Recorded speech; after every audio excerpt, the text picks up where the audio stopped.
Este es el primer video de construcción y experimentación de un proyecto, que en este caso es un detector de ondas electromagnéticas acústico y sencillo, con pocas matemáticas. Para construirlo es necesario considerar algunos aspectos. Como queremos construir un detector, tenemos que buscar un sensor que detecte ondas electromagnéticas, así como escucharlas. Por tanto, debemos construir un diagrama de bloques que consiste en 3 partes o en 3 bloques. El primer bloque es el sensor o transductor de entrada. El segundo es un amplificador y la tercera es un transductor de salida. Pero primero es necesario saber qué es una onda electromagnética básicamente. Una onda electromagnética es la perturbación de los campos eléctricos y magnéticos, y son aquellos que no necesitan de un medio para propagarse, es decir, pueden viajar en el vacío absoluto. Y ejemplos de estas son ondas de radio, de televisión, celulares, luz visible, infrarrojo, radiación cósmica, entre otros. Algo curioso de las ondas electromagnéticas es que siempre que exista un campo eléctrico, aparecerá un campo magnético y viceversa. Y siempre viajan transversalmente, esto significa que es un ángulo de 90 grados, en dirección de la propagación. Todas las ondas electromagnéticas son descritas matemáticamente por las ya famosas ecuaciones de Maxwell, y cada ecuación tiene su propio nombre de acuerdo a los descubridores, pero eso lo hablaremos después en otro video. Todos los aparatos eléctricos o electrónicos producen sin excepción campos electromagnéticos, y esto sucede porque como los circuitos o aparatos necesitan electricidad para operar, los electrones producen un campo eléctrico que a su vez producen un campo magnético y viceversa. Estas ondas electromagnéticas son emitidas por cualquier elemento eléctrico o electrónico, como resistencias, inductores, capacitores, relevadores, etc. O también circuitos integrados, microprocesadores, diodos y más. Obviamente, también las antenas de los circuitos y las propias pistas de conexión, que se encuentran en las placas de PCB e incluso los cables, son emisores de ondas electromagnéticas. Volvamos al diagrama de bloques del proyecto. Primero debemos buscar un sensor o transductor que nos permita detectar ondas electromagnéticas y las convierta en señales eléctricas. Por supuesto que se puede utilizar una antena. Es lógico que si quieres detectar ondas, quieres usar una antena, pero tiene un inconveniente. Para que una antena logre detectar una señal es necesario que la onda sea mayor o que la antena sea demasiado grande o con muchas espiras. Para este caso es recomendable usar una bobina con núcleo metálico, y esto se debe a que una bobina o inductor puede producir más corriente eléctrica si tiene un núcleo metálico comparado a un núcleo de aire. Una forma de verlo matemáticamente es la siguiente, donde BL es el voltaje del inductor, L es la inductancia y L es la corriente del inductor. Mu es la permeabilidad del medio, N es el número de espiras, A es el área transversal de la espira y la L, o L minúscula, es la longitud. Hablemos de la corriente IL, que es la corriente producida por el campo magnético que emiten los aparatos eléctricos. Esta se forma gracias a la ley de Ampère-Maxwell, que básicamente dice así: un campo magnético se produce por una corriente eléctrica constante y por un flujo de campo eléctrico que cambia con el tiempo. Es decir, que un campo magnético puede producir un campo eléctrico. Para el sensor o inductor de nuestro experimento es conveniente que tenga muchas espiras y que el núcleo sea de metal, ya que la permeabilidad del hierro es 5000 veces mayor que la del aire. También notemos que si la corriente IL que se forma por el campo magnético es constante, es decir, que no cambia con el tiempo, el voltaje de la bobina es cero, pues la derivada de una constante es cero. Para el bloque del amplificador, queremos que amplifique las señales provenientes del inductor, que en este caso las frecuencias que queremos escuchar son de 20 a 20 kHz, y este es el ancho de banda audible para el ser humano. Para este proyecto usamos un circuito integrado LM386, que es un amplificador sencillo, de bajo coste y fácil de conectar. Y como transductor de salida se utilizará una bocina pequeña.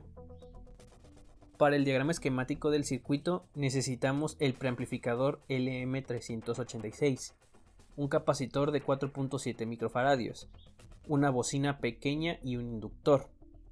Cada uno de los dispositivos están conectados al circuito integrado al número de terminales correspondiente.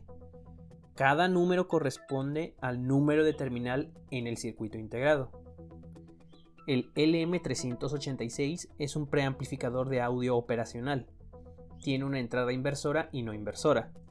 Estas dos entradas reciben las señales eléctricas y son comparadas entre sí. La diferencia entre ellas son amplificadas y emitidas por la terminal 5. Por la terminal 3 recibe el voltaje producido por el inductor como efecto de las ondas electromagnéticas. La terminal 2 está conectada a la tierra o 0 voltios. Entonces, a mayor amplitud de las ondas electromagnéticas, más voltaje producirá el inductor, y esta es restada a 0 voltios. El resultado es la misma onda electromagnética pero convertida en señal eléctrica, que después será amplificada y reproducida a la bocina. El circuito integrado necesita de un capacitor para aumentar la ganancia de amplificación, es decir, que ayuda a aumentar la amplificación de la señal eléctrica. Comúnmente estos circuitos integrados son alimentados por 9 voltios o el equivalente a una pila cuadrada. Para la construcción final del circuito se utilizará una placa fenólica perforada, la cual es muy práctica pues nos permite colocar los componentes dependiendo de la distribución elegida. En el caso del inductor usaremos un transformador de 120 volts a 12 volts, pero solo usaremos un devanado, ya que un devanado de un transformador tiene demasiadas vueltas y tiene un núcleo metálico de grosor considerable. Después colocamos el capacitor, el circuito integrado, dejamos un espacio adicional para la batería de 9 volts y finalmente colocamos un bloque de 2 terminales donde se colocarán los cables de la bocina. Ahora el siguiente paso es probar el funcionamiento del circuito.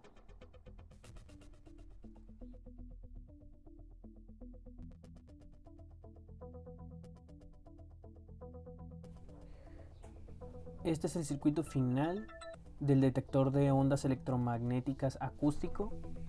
Al igual que el software de imágenes en tercera dimensión, aparece en cada uno de los componentes, como el transformador, que es la pieza clave para detectar ondas electromagnéticas, el circuito integrado, el capacitor, la pila, el conector y la bocina. Para poder energizar el circuito, en este caso es necesario un conector para pilas de 9 voltios.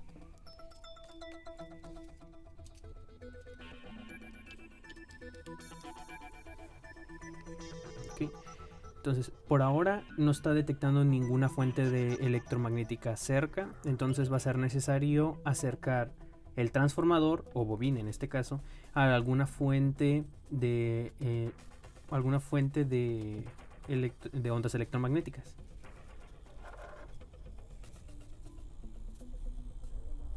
Por ejemplo, puede ser un teclado,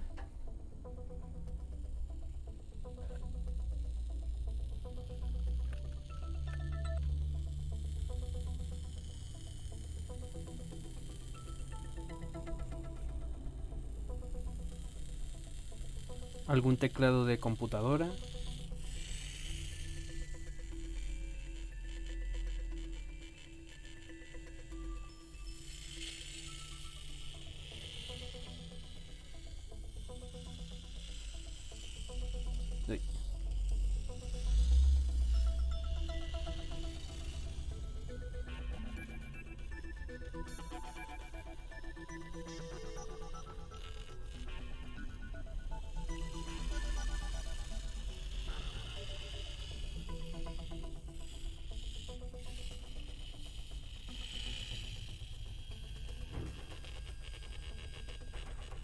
También podemos utilizar una fuente una fuente de luz como una lámpara fluorescente.